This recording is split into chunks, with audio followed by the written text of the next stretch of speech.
আমার দ্বারা সম্ভব না। আবার বললেন না, আবার বললেন না। এরপরে জিবরাইল চাপ দিলেন, এবার হ্যাঁ।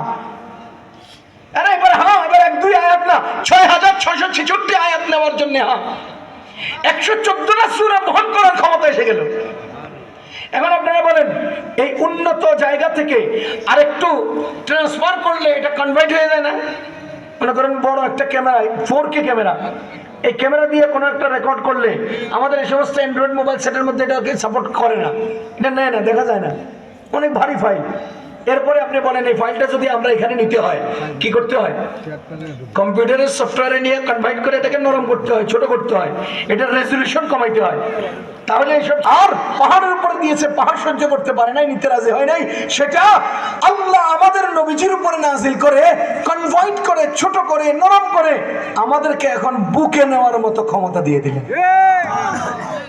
কি সহজ করে দিয়েছে, কারণ আমরা দেখে পড়তে পারি।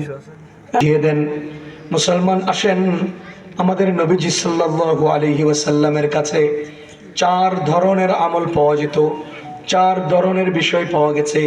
খুব খেয়াল করেন, নবীজির কাছে কয় ধরনের বিষয় পাওয়া গেছে? 4 ধরনের। 1 নম্বর বিষয় নবীজির মুখের কথা, 2 নম্বর বিষয় নবীজির জীবনের কর্ম, 3 নম্বর বিষয় অন্যেরা করেছেন নবীজি যেটাকে সাপোর্ট দিয়েছেন, অনুমোদন, 4 নম্বর বিষয় নবীজির ব্যক্তিগত গুণাগুণ, বৈশিষ্ট্য, নবীজির বৈশিষ্ট্য, নবীজির অনুমোদন, নবীজির কর্ম, নবীজির কথা। এই 4 ধরনের বিষয় নবীজির কাছে পাওয়া গেছে। এগুলো সব কারা পেয়েছেন? সাহাবাই কেরাম। কারা দেখেছেন? সাহাবাই কেরাম। কথা বুঝেন, কারা পেয়েছেন? সাহাবাই কেরাম। কারা দেখেছেন? সাহাবাই কেরাম। এবার আসেন, নবীজি এবং আমি, নবীজি এবং আমরা, এই 3, নবীজি এবং আমরা, এই 2-এর মাঝখানে, এই 2-এর মাঝখানে একটা গ্রুপ হলেন সাহাবাই কেরাম, যারা নবীজিকে দেখে গেছেন, যারা উম্মতের প্রথম কাতারের মানুষ।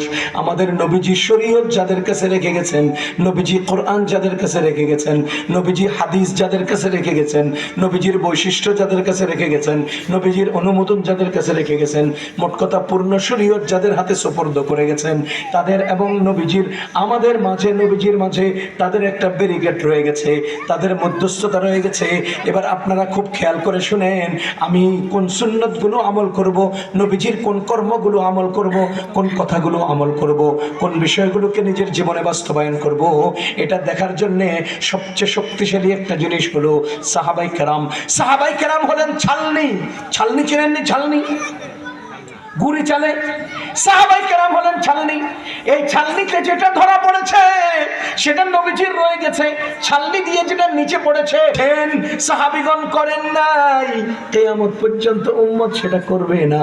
নবীজি করেছেন, সাহাবীগণ করেন নাই, কিয়ামত পর্যন্ত উম্মত সেটা করবে না।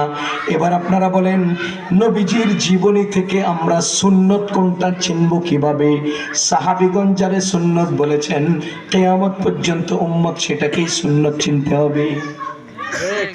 সাহাবীগণ করেন নাই, নবীজি করেছেন, হাদিসের কিতাবে আছে। কিয়ামত পর্যন্ত উম্মত সেটা হাদিস পড়ে যাবে, আমল করবে না। এটা হাদিস, এটা সুন্নত না। আরে এটা হাদিস, এটা সুন্নত না। নবীজি বাইতুল মাকদাসের দিকে ফিরে নামাজ পড়েন নাই?